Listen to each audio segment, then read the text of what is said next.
ब्रज की पावन रज में कुछ ऐसा जादू है कि यहाँ आने वाला हर व्यक्ति अपनी सुध बुध खो बैठता है। लेकिन जब आप मथुरा और गोवर्धन की सीमाओं को लांघकर बरसाना की सीमा में प्रवेश करते हैं तो हवा का वेग बदल जाता है। यहाँ की हवाओं में एक मादकता है, एक ऐसा ठहराव है जो अंतर्मन को झकझोर देता है। सामने दिखता है एक ऊंचा पहाड़, ब्रह्मांचल पर्वत, जिसकी चोटी पर सफेद ध्वजा लहरा रही है। यही है लाडली जी का महल, जिसे दुनिया श्री राधा रानी मंदिर के नाम से जानती है। पौराणिक कथाओं के अनुसार जब द्वापर युग में भगवान विष्णु ने कृष्ण अवतार लेने का निश्चय किया तो माता लक्ष्मी ने राधा के रूप में अवतरित होने का संकल्प लिया। सृष्टि के रचयिता ब्रह्मा जी की इच्छा थी कि वे इस दिव्य लीला को निकट से देख सकें। वे चाहते थे कि राधा रानी के चरणों की धूल, चरण रज सदैव उनके मस्तक पर रहे। परंतु साक्षात राधा जी के चरणों में स्थान पाना इतना सुलभ नहीं था। तब ब्रह्मा जी ने कठिन तपस्या की और अंततः भगवान से वरदान मांगा कि वे बरसाना में पर्वत के रूप में स्थापित हो सके, ताकि जब राधा रानी उस पर्वत पर विचरण करें तो उनके चरण कमलों का स्पर्श ब्रह्मा जी को प्राप्त होता रहे। इसीलिए बरसाना के इस पर्वत को ब्रह्मांचल कहा जाता है। इस पर्वत के 4 शिखर हैं, जिन्हें ब्रह्मा के 4 मुखों का प्रतीक माना जाता है: भानुगढ़, विलासगढ़, दानगढ़ और मानगढ़। लाडली जी का मुख्य मंदिर इसी भानुगढ़ शिखर पर विराजमान है। इतिहास के पन्नों को पलटें तो वर्तमान मंदिर का स्वरूप मध्यकालीन भारत की भव्यता को दर्शाता है। 16वीं शताब्दी में जब मुगल शासन के दौरान कई प्राचीन मंदिर जीर्ण शीर्ण हो रहे थे, तब ब्रज की भक्ति लहर ने फिर से जोर पकड़ा। चैतन्य महाप्रभु के शिष्यों ने खोए हुए तीर्थों की खोज की। वर्तमान भव्य मंदिर का निर्माण लगभग 400 साल पहले ओरछा के राजा वीर सिंह देव ने करवाया था। राजा वीर सिंह, जो मुगल सम्राट जहांगीर के करीबी मित्र थे, एक महान निर्माता भी थे। उन्होंने इस मंदिर को बनाने में लाल बलुआ पत्थर, रेड सैंडस्टोन का उपयोग किया, जो उस समय की राजपूताना और मुगल वास्तुकला की विशेषता थी। मंदिर की बनावट किसी देवालय से अधिक एक ऊंचे दुर्ग या राजमहल पैलेस जैसी लगती है, इसीलिए स्थानीय लोग इसे आज भी महल ही कहते हैं, लाडली जी का महल। बरसाना का मंदिर केवल पत्थरों का ढांचा नहीं, बल्कि वास्तुकला का एक अद्भुत चमत्कार है। मंदिर तक पहुंचने के लिए भक्त को लगभग 250 सीढ़ियों की चढ़ाई करनी पड़ती है। ये सीढ़ियां सीधी नहीं हैं, बल्कि सर्पाकार मार्ग से होते हुए ऊपर जाती हैं, जहां से पूरा बरसाना किसी सुंदर चित्रपट की तरह दिखाई देता है। मंदिर की वास्तुकला में मध्यकालीन राजस्थान और स्थानीय ब्रज संस्कृति का गहरा प्रभाव है। ऊंचे गुंबद, बारीक नक्काशीदार झरोखे और विशाल प्रांगण इसे भव्यता प्रदान करते हैं। मेहराब और नक्काशी, मंदिर के स्तंभों पर जो नक्काशी की गई है, उनमें बेल बूटे और मोर के चित्र उकेरे गए हैं, जो राधा कृष्ण के प्रिय पक्षी हैं। आंतरिक सज्जा, मंदिर के भीतर की छतें और दीवारें हाथ से बनी सुंदर पेंटिंग्स चित्रकला से सजी हैं, जिनमें राधा रानी की विभिन्न लीलाओं का चित्रण है। सोने और प्राकृतिक रंगों का प्रयोग इन चित्रों को आज भी जीवंत बनाए हुए है। जैसे ही आप मुख्य द्वार, सिंह द्वार से भीतर प्रवेश करते हैं, एक विशाल आंगन आपका स्वागत करता है।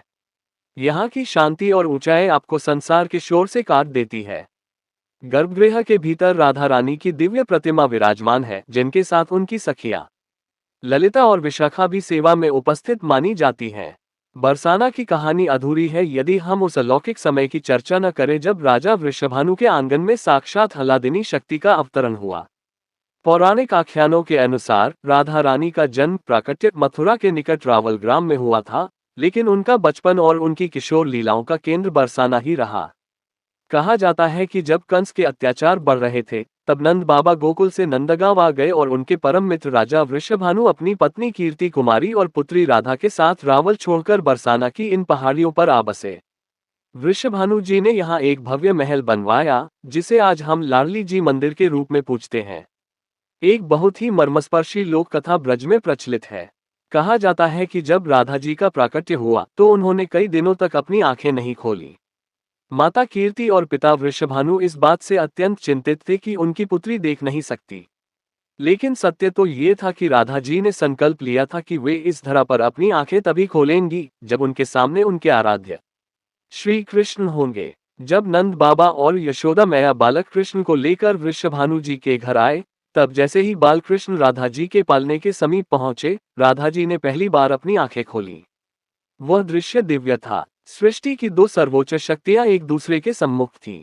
ये घटना बरसाना और नंदगांव के उस अटूट संबंध की नींव थी, जो आज भी लठमार होली के रूप में जीवित है। बरसाना की चर्चा हो और लठमार होली का जिक्र न हो, ये संभव नहीं। ये विश्व का सबसे अनूठा उत्सव है, जो केवल मनोरंजन नहीं बल्कि एक कठिन सांस्कृतिक साधना है। यह उत्सव लाडली जी के मंदिर के आंगन से शुरू होकर बरसाना की तंग गलियों तक फैलता है। ब्रज की परंपरा में नंदगांव के पुरुष कृष्ण के स्वरूप माने जाते हैं और बरसाना की महिलाएं राधा का स्वरूप। होली के दिन नंदगांव के होरियार एक पुरुष ढाल लेकर बरसाना आते हैं। उनका उद्देश्य लाडली जी के मंदिर पर ध्वजा फहराना होता है।